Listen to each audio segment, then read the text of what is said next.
Bueno, el tema de hoy que vamos a llevar va a ser dermatosis ampollares. Eh, para poder hablar de estas patologías, tenemos que definir primero qué es ampolla. Una ampolla es una lesión elemental primaria en el cual está formado por una elevación circunscrita unilocular de la epidermis. Esta puede tener contenido líquido. Eh, Otras definiciones también pueden referir a una cavidad que se forma debajo de la epidermis y este líquido está formada por contenido tisular, puede ser plasma, puede ser serohemático y pueden ser otras células inflamatorias o epidérmicas. Eh, para poder hablar de patología, tenemos que tener en cuenta que las ampollas pueden formarse por diferentes mecanismos y en distintos niveles de la piel. Y es por eso que vamos a hablar sobre mecanismo de formación de las ampollas. Estas están formadas de 5 tipos: la esponjiosis, la cantólisis, la presión, la degeneración de la membrana basal y la degeneración balonizante o reticular de las células epidérmicas. Cuando hablamos por esponjiosis, significa que va a haber un edema intercelular. Esto va a permitir que las células se separen y más tarde sufra un procedimiento de licuefacción del citoplasma y forma una verdadera lisis.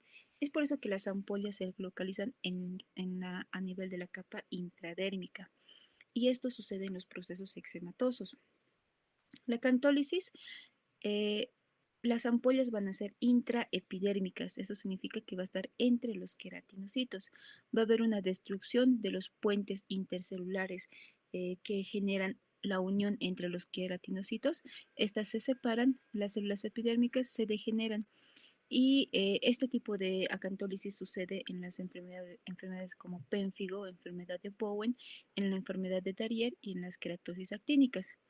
Mientras que la presión, estas van a ser ampollas subepidérmicas, o sea, inferior a las células epidérmicas. Eso significa a nivel de las proteínas de unión, que son los hemidesmosomas. Esto se forma por presión de una presencia de exudados o infiltrados celulares que se encuentran a la altura de la cúpula de la papila epidérmica. En estas se van a observar como por ejemplo en la enfermedad de Durling, en el eritema polimorfo, en los pemfigoides, en el lupus eritematoso, el eritema pigmentado fijo, las porfirias y la epidermólisis ampullar. Mientras que la degeneración de la membrana basal, esta membrana normalmente sirve para unir la capa basal de la epidermis y de la fibra superior de la dermis. Su separación va a generar estas enfermedades que son bastante eh, mortales incluso, como ser la enfermedad de Lyell o la necrólisis epidérmica tóxica. La degeneración balonizante o reticular de las células epidérmicas. Acá las células epidérmicas se van a hinchar y luego se van a empezar a degenerar por la presencia de partículas virales en su interior. De, y estas van a generar una fina red. Por ejemplo, en las enfermedades virales como el herpes zóster, en el herpes simple y la varicela. Numerosas entidades tienen como lesión elemental a la ampolla, las que de acuerdo a su origen y sitio de clivaje pueden clasificarse en diferentes tipos. Más comúnmente vamos a encontrar las congénitas o hereditarias y las adquiridas. Eh, a ver, las congénitas o las adquiridas. Para tener en cuenta este capítulo, nos vamos a referir más por la importancia debido a la gravedad y sobre todo a la frecuencia a las dermatosis ampollares inmunológicas o de origen autoinmune, como ser los pénfigos, los penfigoides, la dermatitis herpetiforme, y las de origen tóxico o por su hipersensibilidad, por ejemplo, el eritema multiforme, el eritema polimorfo mayor, el síndrome de Stevens-Johnson y la necrólisis epidérmica tóxica. Dentro de las enfermedades ampollares inmunológicas, vamos a tener en cuenta lo siguiente.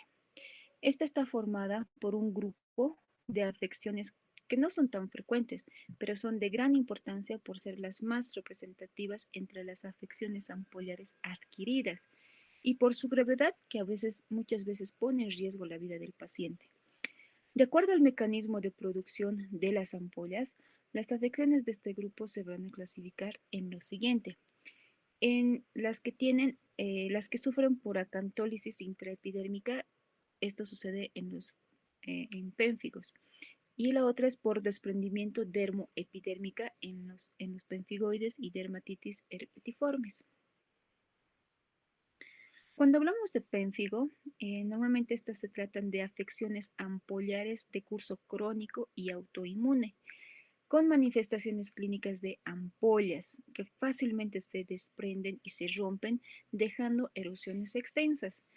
Pénfigo me va a afectar tanto piel, mucosa y anexos. Dentro de la epidemiología se estima una frecuencia de presentación aproximada de 0.6 casos por 100.000 habitantes. Afecta principalmente al adulto mayor entre los 40 y 60 años. No va a haber la predilección de raza. Ambos sexos pueden ser afectados, sobre todo en mujeres. La mortalidad está aproximadamente al 17%. En nuestro medio se observa con muy alta frecuencia. Dentro de la fisiopatología, tiene una etiopatogenia desconocida, pero los hallazgos inmunológicos hasta el presente han confirmado que puede tener un origen autoinmune. Por ejemplo, va a haber la presencia de autoanticuerpos dirigido contra moléculas de adhesión. Eso significa las moléculas de adhesión son las células que permiten la unión entre los queratinocitos. Esto sucede tanto a nivel de la piel y como en las mucosas. Estos autoanticuerpos se van a unir a la sustancia intercelular de los queratinocitos a esta altura, ¿no? A nivel de la sustancia intercelular. Y estas son las llamadas uniones intercelulares o desmosomas. Entonces, como habíamos mencionado anteriormente, estas moléculas que se encuentran situadas en los desmosomas son los responsables de la adhesión intercelular, de la unión entre los queratinocitos.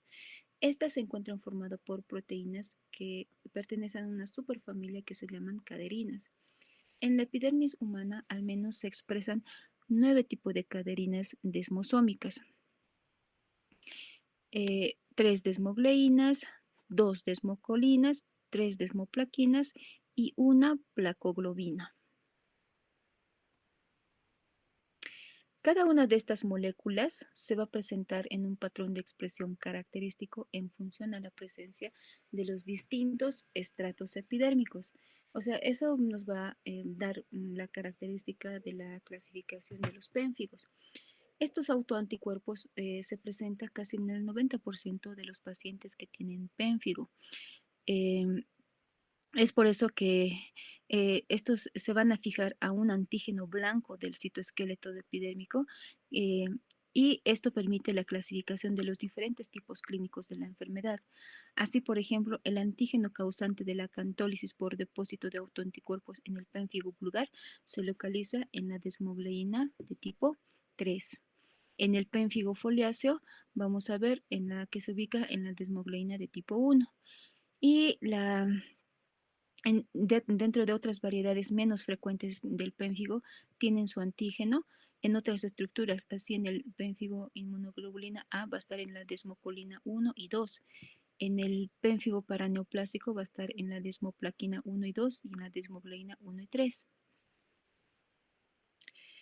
Dentro del cuadro clínico, de acuerdo con la topografía, la morfología, la extensión, el nivel de clivaje o de unión, el tipo de inmunoreactante y sitio donde se depositan los factores asociados, se conocen las siguientes variantes. Podemos encontrar el pénfigo vulgar. Esta también tiene una variante que es el pénfigo vegetante. Estas pueden ser una forma localizada de tipo Newman o de tipo Haleupol. El otro es el pénfigo foliáceo. Este tiene dos tipos de variantes, el pénfigo eritematoso o seborreico. Una forma localizada es la de Saniel Usher y el pénfigo foliáceo de Brasil o llamado fogo salvaje. Es una forma endémica. Los otros tipos tenemos inmunoglobolina A, el pénfigo paraneoplásico y el pénfigo neuronal. Ahora, cuando hablamos de pénfigo vulgar, esta es una de las variantes más graves de los pénfigos. Frecuentemente inicia por ampollas localizadas en la mucosa bucofaringea o en la piel cabelluda. Esto hace que permanezca en estas localizaciones por mucho tiempo antes de que empiece a tener una afección del resto del cuerpo, a 6 casos por millón de habitantes al año. Las edades que normalmente van a afectar es entre los 30 y 60 años. Se tiene en cuenta que tiene una mortalidad del 5 al 10%, teniendo en cuenta que la primera barrera de protección, que es la piel, es la que se encuentra vulnerada y ante esta agresión, la adquisición infecciosa, viral, puede ser bastante importante y generar enfermedades como la sepsis y posteriormente la muerte. Normalmente o en otras oportunidades también se puede encontrar asociado a enfermedades autoinmunes como la tiroiditis autoinmune de Hashimoto o la artritis reumatoidea. Pueden haber variantes que pueden afectar solo a nivel de la mucosa, que a veces es de forma predominante, pero a veces, como les dije anteriormente, en, pues puede haber diseño cutáneo. Y las primeras manifestaciones van a localizarse en mucosa oral. Como habíamos mencionado anteriormente, la eh, antígeno causante de la cantólisis por depósito de autoanticuerpos es la desmogleína de tipo 3. El 1 es en el pénfigo seborreico. Estos anticuerpos, como habíamos repetido una vez más, están dirigidos contra estas proteínas a evitar la función adhesiva generando la cantólisis. Como pueden ver acá, vamos a ver una separación de las células, análisis de su sistema, fijando esta formación y de ampollas. Y son suprabasales. Esto es bastante importante recalcar. Son suprabasales o intraepidérmicas. Dentro de los factores desencadenantes puede ser la ingesta de antibióticos, procesos infecciosos como herpes simple o herpes zóster, dermatitis de contacto o exposición a radiación de lo que las manifestaciones clínicas se caracteriza, como ven en la imagen, por presentar ampollas que son grandes, pueden ser plácidas, pueden tener un contenido citricoso o a veces hemorrágico. Se van a desarrollar, a sentar sobre una piel sana. Eh, las ampollas pueden romperse con mayor facilidad, dejando zonas extensas tematosas, erosión con secreción, y luego estas van a ir secando y van a formarse con costras a veces hemorrágicas. En tanto que las antiguas lesiones van a cicatrizar en forma de máculas hipercrómicas postinflamatorias. Eh, Estas pueden localizarse en cualquier superficie cutánea de la piel que tiene ese aspecto normal. El 70 al 90% presenta erosiones bastante dolorosas de larga evolución, sobre todo a nivel de la mucosa, que son bastante dolorosas, dificultando al paciente la ingesta de alimentos. Puede presentar, las erosiones no solo van a alcanzar a nivel de la mucosa oral, se nos puede ir hacia la orofaringe, puede ir hacia la zona esofágica, puede afectarse los ojos, la conjuntival, la nasal, a nivel genital y perianal. En latina y en el trígono retromalar. En el bermellón de los labios se va a asociar estas costras serohemorrágicas. Las ampollas se localizan en cualquier sitio y estas preferente o frote. Alrededor de las ampollas o a distancia de las mismas, al simple frote o presión de la piel del paciente determina un desprendimiento cutáneo que se llama signo de Nikolsky. Entonces decimos que el signo de Nikolsky directo es esta formación de ampollas que al ejercer presión en su borde lateral o al friccionar estas en una piel que aparentemente se encuentra sana, va a generar un desprendimiento. Un Nikolsky indirecto o Asboe-Hansen Es una extensión periférica, se van a extender hacia la periferia las ampollas tras ejercer presión vertical sobre ellas. Esto demuestra que hay una pérdida de cohesión epidérmica y de la fragilidad cutánea por este proceso de acantólisis. Sin embargo, estos signos a veces no son tan específicos del pénfigo y puede observarse también en otras afecciones ampollares. Ahora vamos a hablar sobre el pénfigo vegetante, que es una forma de pénfigo vulgar, es una variante, pero es poco frecuente del pénfigo vulgar.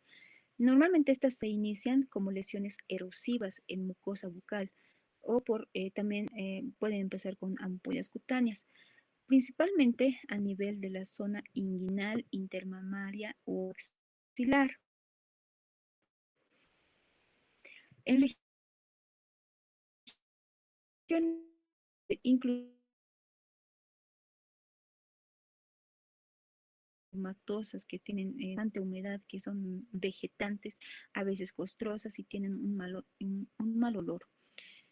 Estas pueden existir de dos tipos de variantes, el de tipo de Newman y la de Halago. Dentro del diagnóstico que se tiene que encontrar, que se tiene que realizar, primero se tiene que hacer un procedimiento que se llama biopsia cutánea. La biopsia cutánea se va a extraer el tejido del borde de la ampolla o, si es posible, de una lesión ampollosa o vesícula intacta. Esto para hacer un estudio histopatológico. Y en la histopatología vamos a ver la presencia de la acantólisis intraepidérmica, que suele ser suprabasal, ¿no? Y esta se encuentra formada por vesículas o ampollas químicas. Dentro del tratamiento, en primera línea vamos a encontrar lo que son los corticoides sistémicos. Esta es su elección y cuando hay inicio de los brotes. La dosis de la prednisona es de 1 a 1.5 miligramos kilogramo día. Asociado a esto tiene que ir los ahorradores de corticoides, como ser la acetoprina, que es un inmunosupresor, una dosis de 1.5 a 2.5 miligramos kilogramo día. Si no se puede utilizar estos corticoides, otra opción puede ser el micofenolato mofetil, que también es un inmunosupresor, o la ciclofosfamida a una dosis de 1 a 3 miligramos kilogramo día. Tras el tratamiento se ve una cicatrización de las lesiones de forma favorable. Cuando está contraindicado utilizar los corticoides o hay algún efecto refractario que no está haciendo resultado, las opciones van a ser las inmunoglobulinas de forma endovenosa o el rituximab. Las inmunoglobulinas van a neutralizar estos anticuerpos que están circulando y el efecto terapéutico suele ser inmediatamente. El rituximab es un anticuerpo monoclonal quimérico en el cual el antígeno de la membrana se une a los linfocitos B.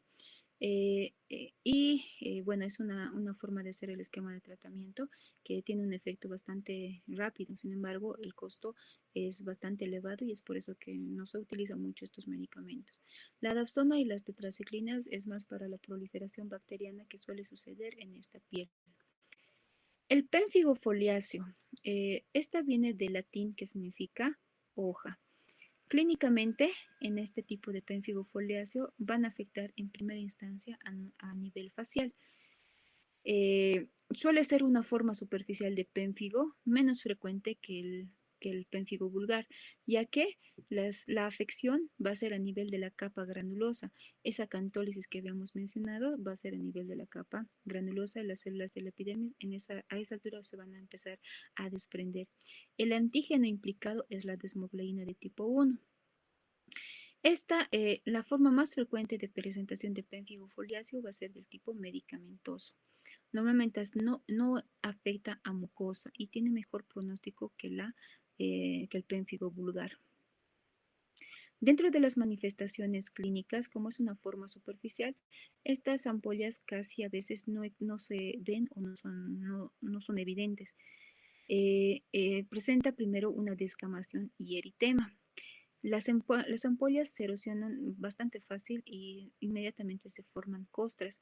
Van a estar, como su nombre lo indica, si son seborreicas, van a encontrar en zonas que tienen bastante glándulas sebáceas, como ser el cuero cabelludo, el área facial y el tercio superior del tronco.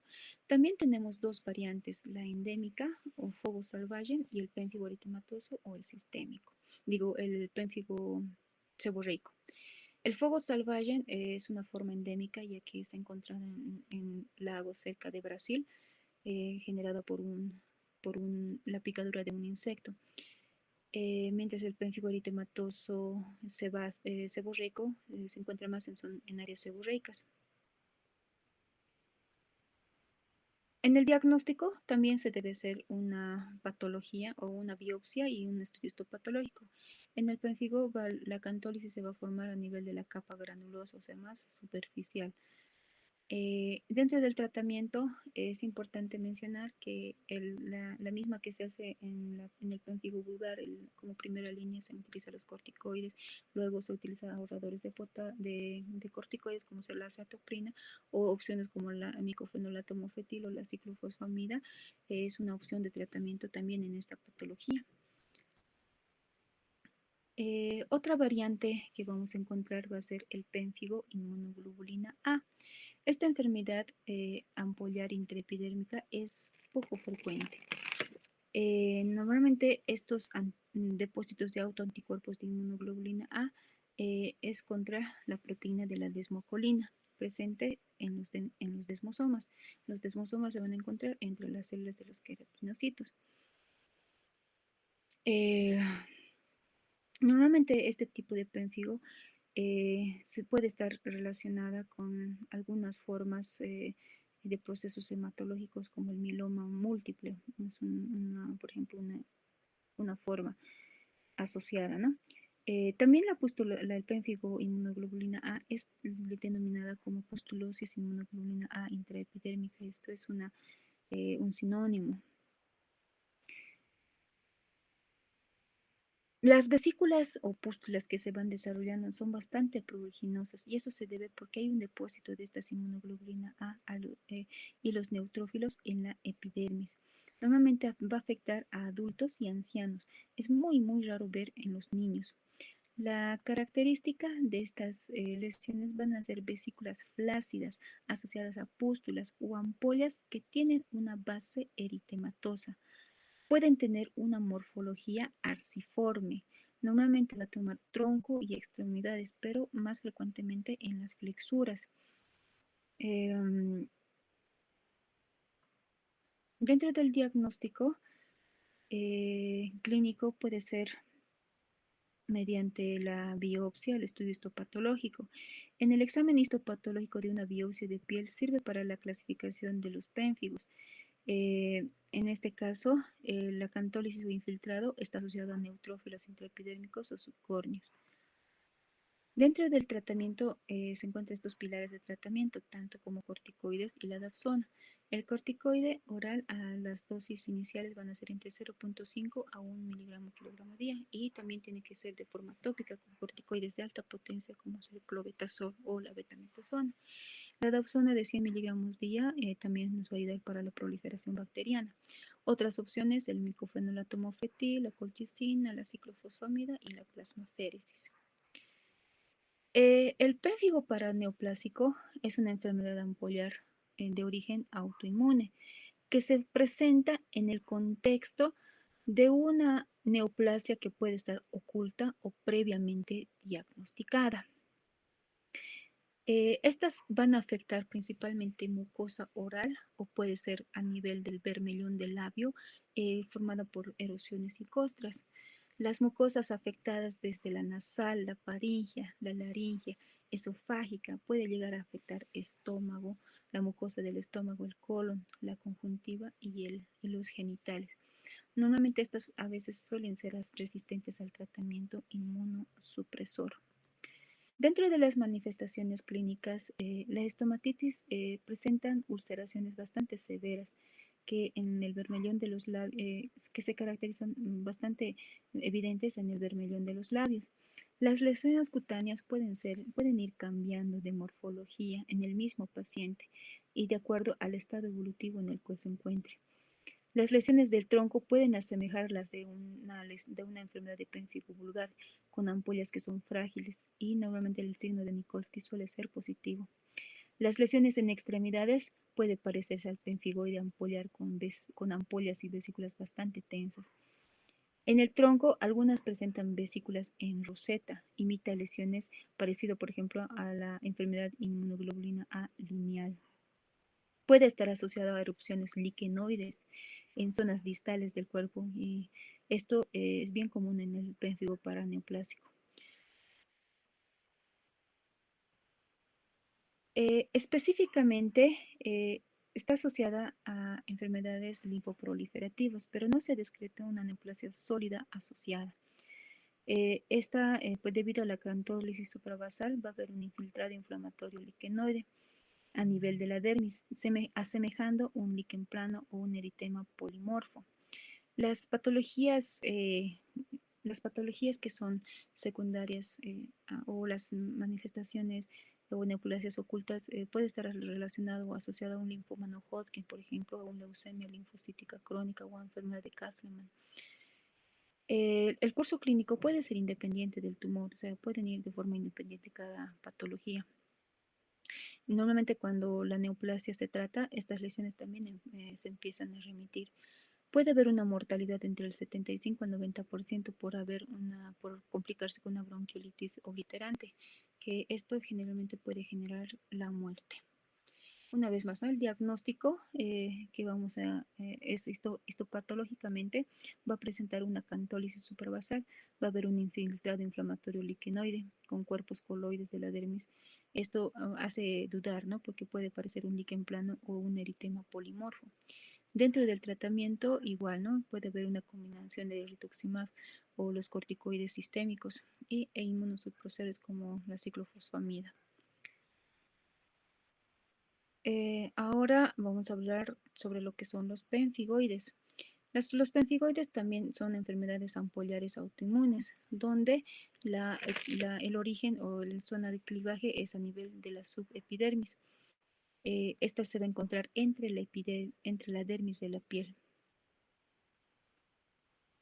Dentro de la epidemiología va a afectar principalmente a pacientes adultos mayores que tienen una edad promedio entre los 60 años, con más frecuencia también en el sexo femenino. Tiene una proporción de 2 a 1, pero no existe predilección racial ni geográfica. Dentro de la fisiopatología es de naturaleza también autoinmune con producción de autoanticuerpos contra componentes de la membrana basal del epitelio, en concreto con la lámina lúcida. Normalmente se han detectado 10 diferentes componentes en la zona de la membrana basal. Lo más importante van a ser los antígenos del pemfigoide ampollar 1 y 2, lámina 5, lámina 6, colágeno 7.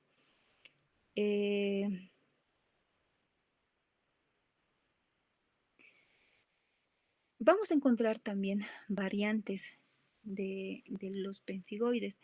Van a ser de 3 tipos. El pemfigoide ampollar, esto normalmente está asociado a medicamentos. Los medicamentos más frecuentemente que genera esta enfermedad son la furosemida, la fenotiazida y las penicilinas. El pemfigo ampollar limitado a solo miembros inferiores generalmente es en mujeres. Y el pemfigoide vesicular es una variante que confunde con una dermatitis herpetiforme. Dentro bueno, los pemfigoides ampollares es una enfermedad ampollar autoinmune subepidérmica. El clivaje se va a encontrar a nivel de la dermis de la piel y de la mucosa. Normalmente la incidencia es 40 casos por millón de habitantes al año. Va a afectar sobre todo a personas de la tercera edad, ancianos, ¿no? Va a generar una elevada mortalidad por las comorbilidades que presentan este tipo de lesiones. Y en estos grupos etarios la comorbilidad es bien importante determinar. Los autoanticuerpos se van a dirigir contra las componentes de la membrana basal epidérmica.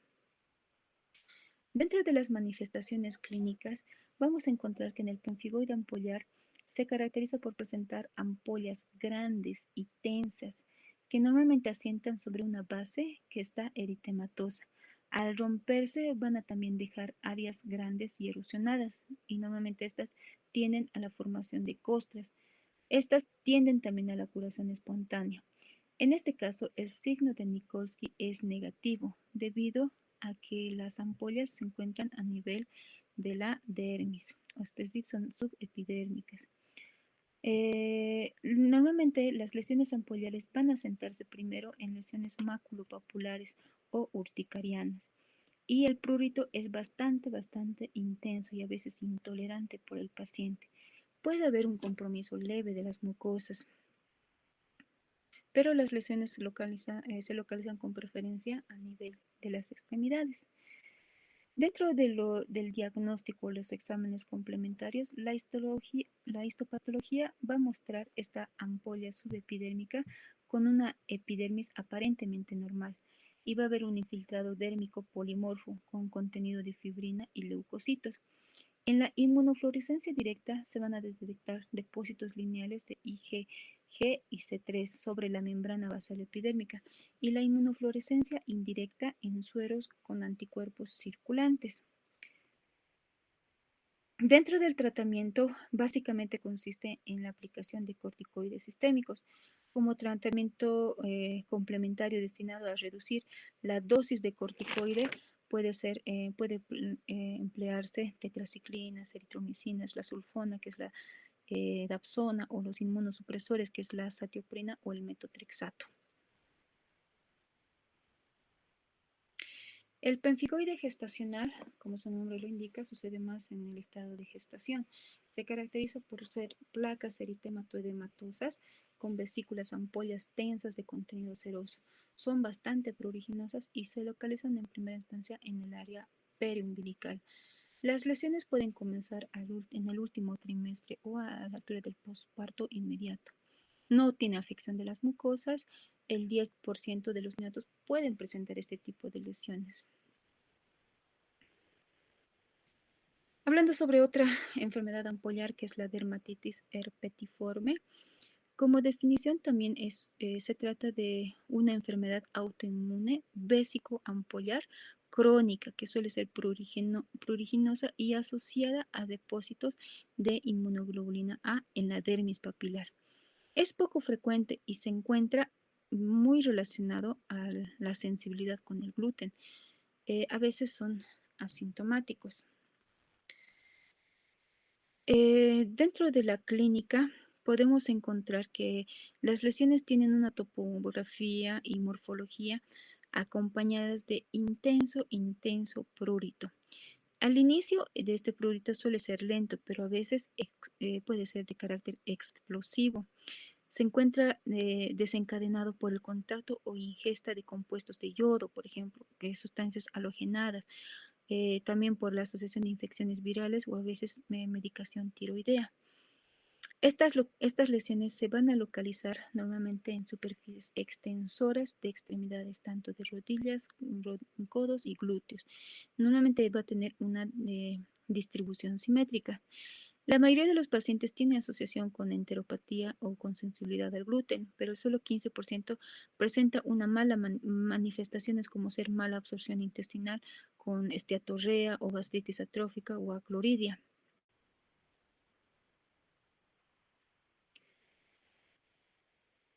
Eh, Dentro de la histopatología en la dermatitis herpetiforme, vamos a encontrar que la formación de la vesícula va a ser a la altura de la unión dermoepidérmica. Esta va a tener un contenido de neutrófilos a nivel de la papila dérmica.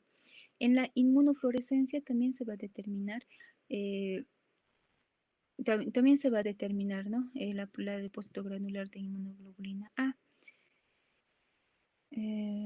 El tratamiento, obviamente, si está asociada a una enteropatía por sensibilidad al gluten, entonces tiene que ser una dieta sin gluten. Y dentro de los corticoides, la dapsona puede ser un tratamiento inicial a dosis de 25 a 50 y se va aumentando hasta 100 y 200 miligramos día. Dentro de este grupo de dermatosis ampollares vamos a incluir otras tres entidades consideradas por mucho tiempo como independientes, pero que guardan una individualidad anatomoclínica. Sin embargo, estas tienen un mecanismo íntimo en una respuesta autoinmune, normalmente de tipo 2 y de tipo 4. Estas se van a asociar o vamos a hablar también de estas porque la etiología o la noxa infecciosa viral bacteriana y asociada a medicamentos o toxinas va a generar lesiones ampollares por el mismo mecanismo reaccional. En esta oportunidad vamos a hablar sobre lo que es el eritema polimorfo. Es una forma de eritema multiforme. El eritema polimorfo mayor se presenta con un cuadro prodrómico de intensidad variable. Primero va a haber signos de cefalea, fiebre y malestar general. Normalmente puede ser de origen infeccioso. Este eritema polimorfo puede tener lesiones en mucosa bucal y también en mucosa conjuntival, incluso uretral. En algunos casos puede estar asociado al síndrome de Steven-Johnson. La epidemiología sucede más en adultos jóvenes, es muy raro ver en niños, mayormente en varones, y puede afectar en todas las edades, pero es menos es infrecuente en la infancia. También está asociado a cuando hay exposición a enfermedades virales o alergias a medicamentos. Dentro de la clínica se considera que va a haber, va a estar precedida de una infección herpética y el inicio va a ser de forma brusca. Las lesiones, una vez tenido el contacto con el virus, puede tener una aparición en las 72 horas. Existe bastante escozor y una sensación de quemazón, sobre todo en la palma de las manos. Estas se caracterizan por ser lesiones en diana, que son pápulas redondas, eritematosas y fijas. En la parte central se encuentra una ampolla y cubierta por una costra central, más es en extremidades superiores que en inferiores, y sobre todo en zonas fotoexpuestas. Cuando hay afección de la mucosa o de los labios, puede ser de forma leve y la duración van a ser 2 semanas. Normalmente a su resolución no va a dejar secuelas, pero normalmente el eritema polimorfo tiene esa característica de ser recurrente, a veces 1 a 2 veces por año. Obviamente va a estar asociada a infecciones secundarias. Como podrán ver acá, estas son las lesiones en diana con un borde eritematoso, una ampolla central y a veces cubierta con una costra. En la afección del bermellón del labio van a generar lesiones ulcerativas que sí pueden ser también dolorosas y pueden evitar la deglución. Dentro del tratamiento tiene que ser sintomático, es decir, también se puede utilizar aquí corticoides, el uso de antihistamínicos, antiácidos orales y debe haber una profilaxis con aciclovir, ya que el herpes es un factor que puede desencadenar esta patología. Ahora vamos a hablar sobre lo que es el síndrome de Steven-Johnson y la necrólisis epidérmica tóxica. Cuando hablamos de el síndrome de Steven-Johnson, se trata de una enfermedad febril aguda que tiene características también de lesiones en diana, menor a 3 centímetros de diámetro, que al menos va a afectar dos tipos de membranas. Puede ser la oral, puede ser la conjuntival, y no, es menos del 20% de la superficie corporal que se afecta en las primeras 48 horas. La necrólisis epidérmica tóxica, NET o síndrome de Lyell, eh, normalmente se dice que la necrólisis epidérmica tóxica y el síndrome de Steven-Johnson es generado por la misma patología, pero con diferente grado de afección. Es por eso que un paciente con afección menor o igual a 10% se clasifica dentro del síndrome de Sjögren, cuando es mayor al 30% a necrólisis epidérmica tóxica. Y entre el 10 o el 30% va a ser una transición entre el síndrome de Sjögren y la necrólisis epidérmica tóxica. En la necrólisis epidérmica tóxica vamos a encontrar que se encuentra formado por un eritema confluente y oscuro.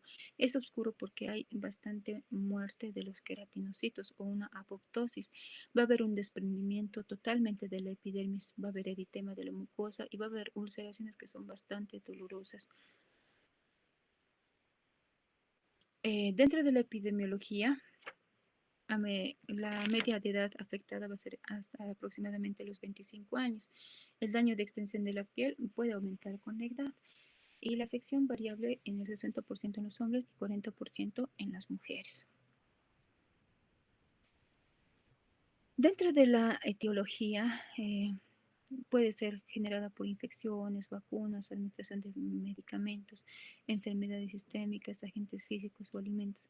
Al menos en nuestro medio, la asociación con el tratamiento antituberculoso ha sido una fuerte representación, ya que se ha visto de forma muy frecuente. Dentro de la fisiopatología, el mecanismo íntimo de la muerte de los queratinocitos no se conoce muy bien, pero se ha implicado a factores genéticos y metabólicos. Normalmente acá sucede una reacción inmunológica, en donde la piel enferma, que se ha analizado, se han encontrado macrófagos y linfocitos T, CD8 y marcadores propios de células citotóxicas.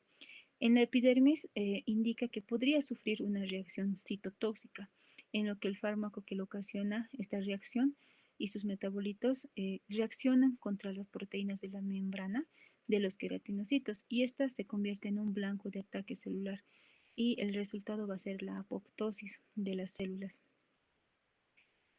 Eh, Dentro de las manifestaciones clínicas, esta infección puede presentarse de forma súbita y a veces es precedida de problemas de vías respiratorias altas, con fiebre y dolor cutáneo. El estado catarral puede estar precedido luego de un exantema macular eritematoso y morbiliforme. Normalmente estas pueden ser una diseminación simétrica, puede tener un tinte purpúrico y esa sensación de quemadura, de dolor o escozor bastante. El eritema va a ser seguido por la aparición de estas ampollas flácidas que determinan un desprendimiento epidérmico al menor frote. O sea, apenas toques, el signo de Nikolsky suele ser positivo, porque el desprendimiento es bastante evidente. En conjunto, este aspecto clínico va a parecer un paciente como un gran quemado, ya que va a haber un compromiso de mucosas y de la piel es bastante amplia. También vamos a encontrar estas lesiones típicas en diana, con la formación de 3 anillos, en la parte interior se vuelve eritematosa, puede ser villosa, y al costado, a la periferia, pues, suele ser oscuro. Esta ruptura de flictenas va a generar esta piel desnuda y esta se encuentra obviamente susceptible a infecciones. Las palmas y las manos también se encuentran afectadas. La asociación con fiebre, hipotensión, taquicardia, alteraciones de la conciencia suele ser bastante frecuente. Puede haber afección de las mucosas con sangrado, conjuntivitis, úlceras corneales, vulvovaginitis, erosivas y balanitis. También las mucosas en esta enfermedad de Lyell se encuentran en un 100% afectada y va a haber una afección visceral, tanto intestinal a nivel de tráquea, bronquios, en la glomerulonefritis. El paciente lo lleva a realizar hemodiálisis y hepatitis. Este cuadro es importante para determinar cuál es la progresión de la enfermedad de síndrome de Stevens-Johnson a una necrólisis epidérmica tóxica. Cuando hablamos de síndrome de Stevens-Johnson, la afección a la necrosis del tejido y el desprendimiento es aproximadamente menor a un 10%. Y cuando hablamos de una necrólisis epidérmica tóxica es mayor al 30%. Y este solapamiento, es decir, una fase intermedia de 10 a 30% de afección de superficie cutánea, es una forma intermedia de ambos. Estas son las manifestaciones clínicas. Sobre todo vamos a encontrar este exantema, este eritema, la cual es la base de las lesiones y posteriormente aparenta una piel sana. Cuando se hace el signo de Nikolsky puede haber un gran desprendimiento de la piel y normalmente por la muerte de los tejidos y por la apoptosis que sucede en los queratinocitos puede haber este pigmento oscuro. Dentro del diagnóstico normalmente se va a encontrar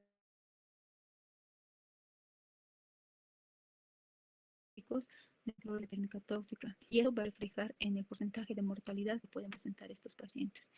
Cuando son mayores de 30 como hacer la taquicardia, aumento de 20 latidos por minuto, afección de la urea y hay un problema renal en la glucosa de 252 en el carbonato, una superficie comprometida mayor al 10%. Entonces esto nos indica el pronóstico y mortalidad en el paciente. Normalmente el paciente debe ser internado, si fuera posible, en una unidad de cuidados intensivos o intermedio. Esto porque al afectar una gran superficie de piel va a generar un desequilibrio hidroelectrolítico y es por eso que debe tener cuidados generales.